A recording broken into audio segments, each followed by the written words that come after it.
Let's graph another polar equation. Here we're given r is equal to 1 plus 3 times the cosine of theta. I've drawn a t-chart over here, again working in degrees. I think that's best.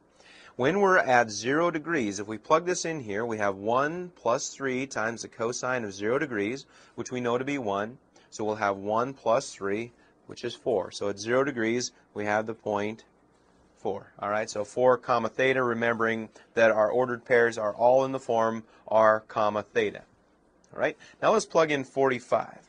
1 plus 3 times the cosine of 45, we're going to get an approximate answer here of about 3.12. So working on the 45-degree angle, we're going to go 1, 2, 3, and just a smidge outside of that for 3.12. Let's work our way over to 90 degrees. We're going to have 1 plus 3 times the cosine of 90 degrees. Cosine of 90 we know to be 0, so this will simply be 1, and we have that graph already right here. All right.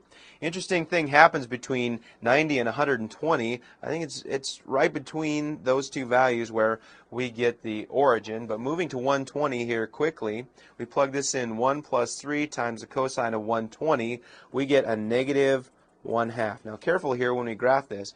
At 120 here, we need to go a negative 0.5. So that's down right about in this region here.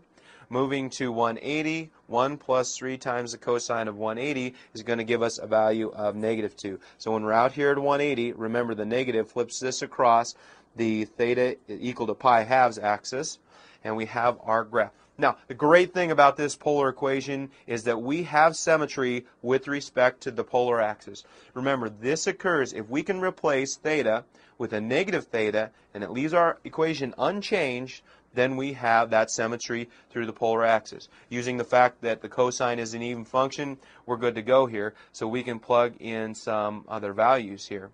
120 then relates to 240 degrees. So when we're looking at 240 degrees, we're at negative 0.5, so that's right in here, and you can see the symmetry across that axis. In a similar fashion, 90 relates to 270. When we're at 270, we have a value of 1 right there, and you can see the symmetry across that polar axis at this point. Continuing through, when we get to 45, that relates to 315 degrees. We can see that symmetry down this axis to this point right there. So this gives us a nice perspective on what we'd like to do for this particular problem.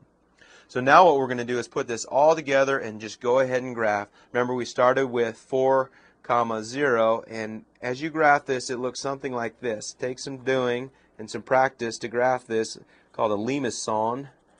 Comes around, and we tie this in, and there's our nice graph of the polar equation.